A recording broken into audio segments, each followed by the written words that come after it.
let's solve some of the doubts students have asked me in the last 3 tests, RT40, 41 and 42, RD40, 56. Which electron transition in hydrogen atom requires the largest amount of energy? So they're talking about transition that is requiring the energy. So largest is one keyword, requires is one keyword. So if you want to require energy, meaning you're going from a lower level to higher level. This is requiring energy, this is emitting energy. Now when you see, if you use Rydberg equation, you can see transitions, all this would require the highest amount of energy. This one will not, because this is going to come back. So this is emitting energy. If they have given you n equals 1, n equals infinity, this would have 1. Because they're asking you required, alpha is the option. Between alpha, beta and delta, you would know only by doing math. You don't need to completely calculate everything, just crudely doing Rydberg equation will tell you. I would say you guys have to remember these so you don't have to spend your time doing in exam, particularly n equals 1 to 2, n equals 2 to 3, n equals 3 to 4. So it's easier. 59. A gas is found to have a formula COX. So we don't know the subscript. Its vapor density is 140. So if vapor density is 140, molecular weight is 2 times vapor density. So that is going to be equal to 280. So CO is 28 molecular mass.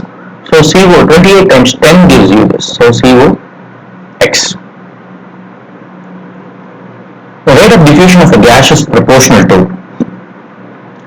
So we know that the rate of diffusion is proportional to square root of 1 over density or square root of 1 over molecular mass. We have seen this before.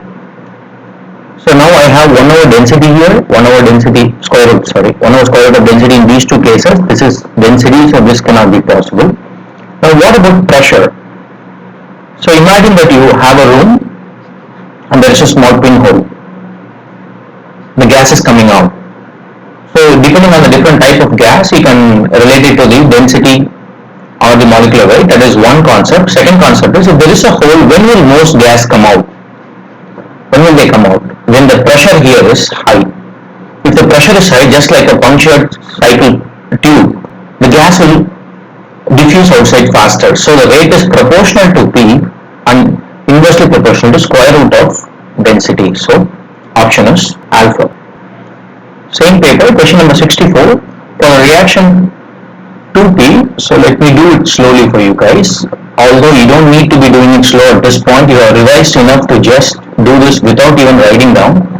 8 moles of P and 5 moles of Q are reacted. So what will the amount of R produced? So we can see that they react in the ratio 2:1. So 8 will need 4. I have 4. 5 will need 10. I don't have this. So this is my limiting reagent. 2 gives you 1. So 8 will give you 4. 4 moles of R. Straightforward. Now we can ask so many things. If all of them are gases, what is the total moles of gas at the reaction completion? So we can write down this way. Initial is 8, 5, 0. Change is going to be 2 moles needs 1 mole. So I can use all of this. I have to use only 4 of this and I form 1 of this. So leftover. So because it's not equilibrium, we don't write ICE, we can write ICF, final. So this is 0, this is plus 1, this is plus 1. So final moles would be 2. 1 moles of Q leftover, 1 moles of R formed. Question 85. N plus 3H gives you NH3. So this is not Haber's process. It's actually N2 is atomized, hydrogen is already atomized. So delta H is X kilocalories. Then calculate the NH bond energy. So you have formed 3 NH bonds, correct? So 3 NH bonds. So it is going to be X for all 3 of them combined. So for each of them it is going to be X by 3. Which is correct for reversible process at equilibrium? We can write down delta G equals delta G naught plus RT ln Q. At equilibrium, Q equals K and delta G equals 0. So we have delta G naught equals minus RT ln K.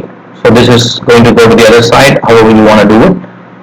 So that makes it ln K equals delta G naught divided by RT minus K equals e to the power this. So Charlie. This is RD 41. Again, I have chosen only few questions that students have asked me doubts. X and Y are two metals. When X is burnt in air, X forms only oxide. Y forms oxide and nitride. So metals may be. So this is straight out of your NCERT and also class notes. The sheet I gave for your S block elements. So that tells you X does not form nitrides. Nitrides are not formed by some of the alkali metals, and specifically lithium forms nitride and magnesium forms nitride. We learned it in diagonal relationship, so hence it is beta. 54. Compare the bond length in the given structure. So this we have known that it is going to have a structure trigonal bipyramidal. These are axial, these are equatorial. We have seen this many times, and we also know axial bonds are longer than equatorial bonds, so Y is greater than X. 57. Xe has maximum electronegativity in which of the following compounds? So this actually is pretty straightforward. For electronegativity, you can say S character proportional to electronegativity, and also when you have a lone pair is electronegative. So when you draw these XeF2 would be linear structure. XeF4 you can see this structure we have seen before. XeO2F2 also we are on. When you go to XeO3, Xe has 8 electrons, O3 means 6 electron is used up, so I have 1 electron left over. So I have 1, 2, 3, 4 sp3 hybridization. This sp3 hybridization with multiple double bonds makes it extremely electronegative. Hence it is going to be XeO3. In which molecule does chlorine have partial positive charge?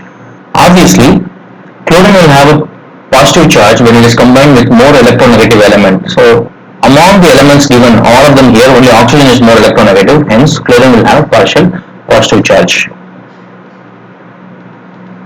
Pulse electrons, so this is delta minus, delta plus, delta plus. Compare PCl bond length in the following structure. So they are talking about PCl bond length in both of them. Here we are comparing PCl bond length in the two given structures. The more the electronegativity of the central phosphorus, the shorter the bond will be. Now in this case, this is just a lone pair pulling electron, whereas this is a double bond. Double bond is pi character, and it's oxygen more so. So this is going to pull more, means this phosphorus is electron deficient compared to this phosphorus, so it is going to pull the electrons inside. So this bond is going to be shorter than this bond, so X is greater than Y. Which substance has the strongest London dispersion forces? If you want to have the strongest London dispersion force, either the molecule has to be long or it has to be big, or your molecular mass has to be high. So here it is straightforward. Carbon, silicon, germanium, tin, lead. So this has more number of matter contained in a defined region, so it is going to have stronger London dispersion forces. Just like our bromine versus iodine. Bromine is a liquid, iodine is a solid, just purely because of your London dispersion forces being strong. Which of the following is correct in order of increasing intermolecular attraction? So they have asked you increasing intermolecular attraction. Now here there is not going to be increasing in intermolecular attraction here much, but still there is a little bit of difference because this has more neutrons compared to these. So hence it is going to be correct order but not a lot of difference. Here if you see your atomic or molecular mass increases, your intermolecular interaction increases. We just saw in the previous question. The same goes for this one, ICl. Whereas when you come here, your hydrogen will have a much higher intermolecular interaction because helium is not going to be attracted to another molecule because of being a van der Waals gas, and also size is bigger. Van der Waals radii, this is your atomic radii. Hence it is going to be delta, because they are asking you incorrect. The correct option would be this way. Which of the following group of oxide is amphoteric? Amphoteric means it can behave as an acid and a base.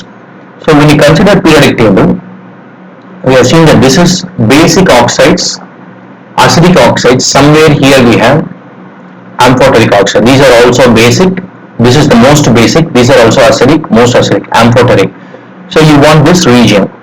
This region mostly it is going to be here in your P block. Starting from your boron, it will be this way. This we have seen in class actually. So here if you see, this is S block. You can't do this. And we have seen this before, acidic oxide. We can do this. And here if you see, beryllium oxide is here, but calcium oxide is basic. Hence it is going to be this. Zinc is almost closed over P block right here. 82. So we are talking about two different properties, electron affinity and ionization potential. Electron affinity is proportional to electron gain enthalpy in magnitude, opposite in sign, or same in magnitude, opposite in sign. Now it's a little bit confusing for you guys, but a couple of things we can know is electron affinity of chlorine is higher than fluorine, and ionization potential, meaning removing an electron from fluorine. Ionization potential of fluorine is higher than chlorine. This we know. Now, which is easier, to add an electron to fluorine or to remove an electron to fluorine? Obviously, removing an electron from fluorine is going to be extremely tough. So you have to put a lot of energy. So that is going to be the highest value. Alright. Now, the next highest value is going to be this. Because these are ionization potential, removing an electron is extremely tough compared to the energy that is released by adding an electron. Now, among here, I see that this is the lowest value. So it is going to go here, this is going to go, sorry, not this. This is going to go here. Sorry about the mess. Alright, so now, my electron affinity of fluorine is the lowest number, so it is going to be A is R. Next is chlorine, which is P. My ionization potential of fluorine is the highest, so the biggest number is S, and then the last one is Q. R, P, S, Q. Oh, right there. Delta. Question 90. A metal forms chlorides in its +2 and +4 oxidation state. So, +2 oxidation state means it has to be MCl2 and MCl4. Okay, we got that established. Which of the following statement about these chloride is correct? MCl2 is more ionic than MCl4. Okay. MCl2 is more easily hydrolyzed than MCl4. We don't know this. We can't say this for sure. MCl2 is more volatile than MCl4. We can't say this either. MCl2 is soluble in anhydrous ethanol than MCl4. Without structures and polarity, we can't say this. But this I can say because just this is +2 +4, Fajans rule. As always, if you don't know the answer, most of the time it is Fajans rule.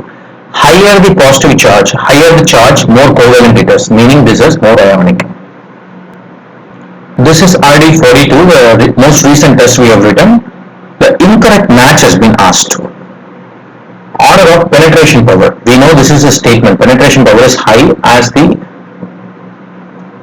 electronegativity of the given orbital is high, and this is the order of electronegativity. Order of screening is also correct. We have seen that D and F screen poorly, and this property is used in lanthanide contraction as well. Order of electron affinity, electron gain enthalpy, this is also correct. Magnitude of electron gain enthalpy. When you look at the magnitude, if you see beryllium will be way lower. And also phosphorus and nitrogen are not this order, it is this. They are similar to here, fluorine, chlorine, sulfur, oxygen. So hence the incorrect match would be delta. If AB4X type of species is tetrahedron, which of the following is not correctly matched? So they are asking you not correctly matched. Now let's just draw this one. This is going to be XeO4. SeF4 2 minus, PO4 3 minus, NH4 plus. We have actually seen this in class. These are all tetrahedral. XeF4 2 minus. So SeF4. Se is oxygen group, so total 6 electrons plus 2, 8 electrons, 4 is used, so this is what you have. So this is going to have a square planar structure, hence this is going to be wrong. The electron affinity values of elements A, B, C, D are given. The outer electronic configuration of B is, so this is B. Okay, they are asking you what is the outer electronic configuration. Now the electron affinity value means taking in electron. It is positive, all the other ones are negative, meaning I have a very stable configuration and I don't want electrons, hence I have to put energy endothermic to accept electrons. So we have seen that beryllium group will have positive, your S2, and then S2P3 and S2P6. So no, no, yes, no. Here this is carbon group, nitrogen group, oxygen group, fluorine group. So you can actually match the order. So we know that our carbon is here, nitrogen, oxygen, fluorine. Now we can write the remaining order.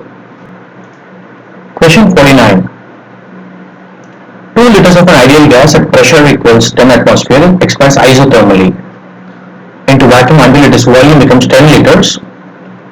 How much work is done during the startup and expansion? So if you consider a system,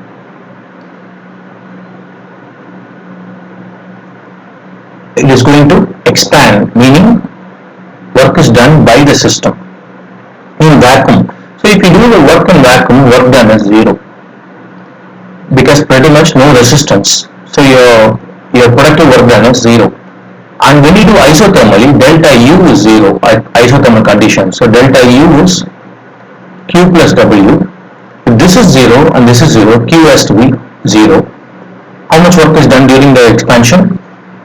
0. And also the change in heat is also 0.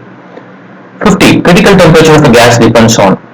Critical temperature obviously is a temperature at which you cannot liquefy the gas anymore by putting pressure. If you want to liquefy a gas, obviously a gas gets liquefied, meaning attraction picks up. Intermolecular force will change when the gas can become a liquid. So intermolecular force will alter the critical temperature. Effective size of the molecule. The size increases, intermolecular force increases. So hence the option is Charlie. 51. The order of ionization potential between helium plus ion and hydrogen atom is. Helium plus is hydrogen in terms of electrons. 1 electron is present. Ionization means I want to take 1 electron away. Helium plus has already lost 1 electron. It has 2 protons. So electron to proton ratio is 1 by 2. This is 1 by 1. So this is much stronger.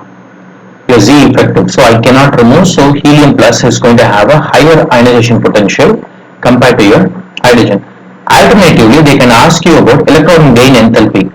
Electron gain enthalpy will be the opposite. Helium plus is extremely electronegative, or Z effective is high. It will accept the electron much easily. So it will take the high electron much easily, means it is going to liberate so much energy. So order will be exactly same, except the magnitude will be different. Ionization potential is positive, electron gain enthalpy is negative in this case. 52. So we have CHF2. They are asking a bond angle. So let's draw in a way it makes more sense. Carbon, fluorine, fluorine, hydrogen, hydrogen. Now looking at electronegativity, we know that hydrogen less than carbon less than fluorine. So we can draw the electrons in this bond residing closer to fluorine, here much closer to carbon. So where is the repulsion higher? Here the repulsion is much higher. So HCH bond, which is a theta 1, is the largest. Then the repulsion is higher here because still this bond pair electron will repel this bond pair more, whereas these two are far away. So they can come even closer. They can come closer, meaning this is going to be the smallest. So theta 1 greater than theta 2 greater than theta 3. Which of the following has the smallest bond angle? So I have OH2, which is H2O, SH2, NH3 and SO2. But we know that this is going to have a smaller bond angle. This is going to be larger because there is only one lone pair here, two lone pair. So this is going to be smaller. Now between these two, there is two lone pair here. This molecule is big. This is big, meaning they can come even more closer. So the smallest bond angle will be SH2. The elements with the lowest atomic number, that's means the element with the lowest one that has a ground state electronic configuration of n-1 d5 ns2 is located in n-1 d5 ns2. Because here they are asking you which period. Now what is the lowest d5 that we know? 3d5. 3d5 belongs to 4th period starting with 4s. 68 is a numerical. So they are telling you 4 grams of an tetraatomic gas X4. Now the number of moles would be volume by molar volume, that would be, we have 5.6 liters divided by 24.8 because it is NTP.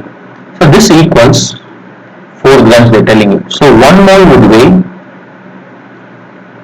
4 times 24.8 divided by 5.6. So this is the weight of 1 mole.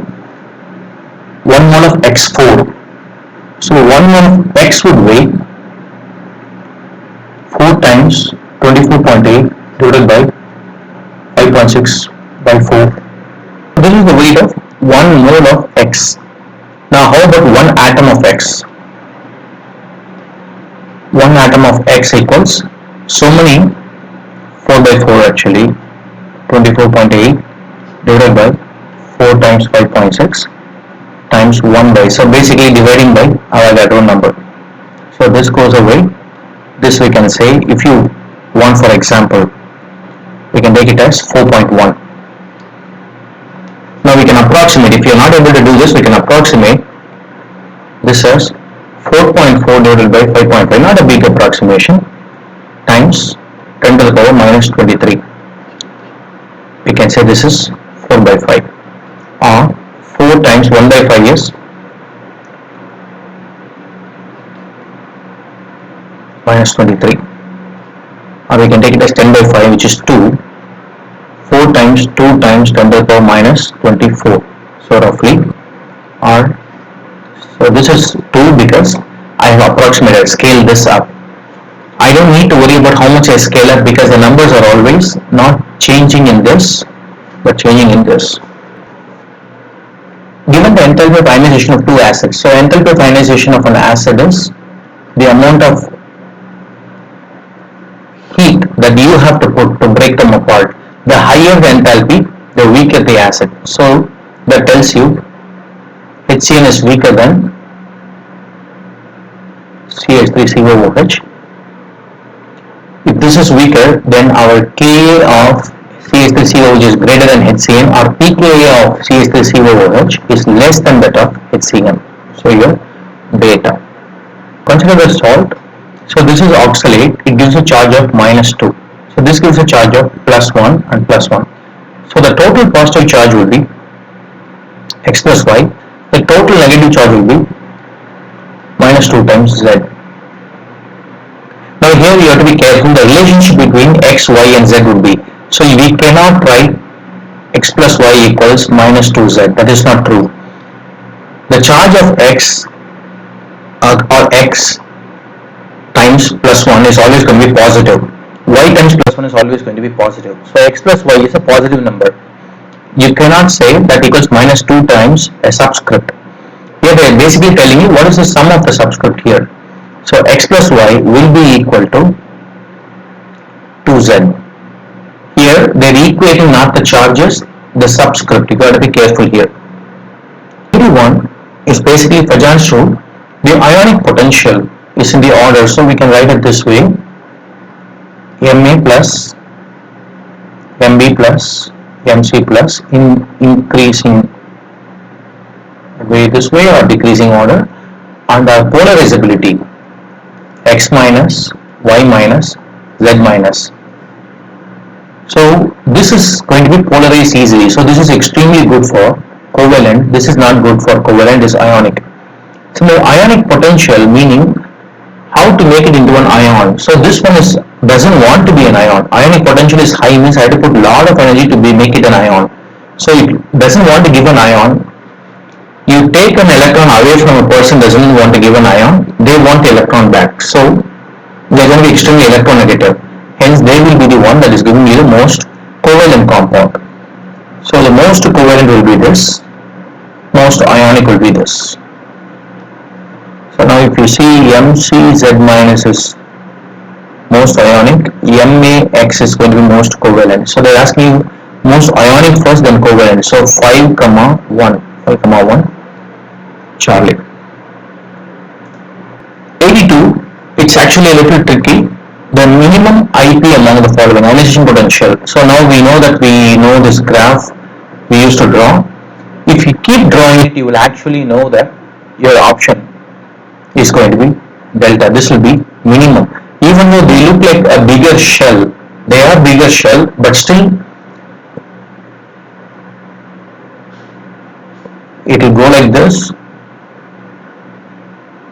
something like this. So still if you take for example beryllium, it will be higher than all of them.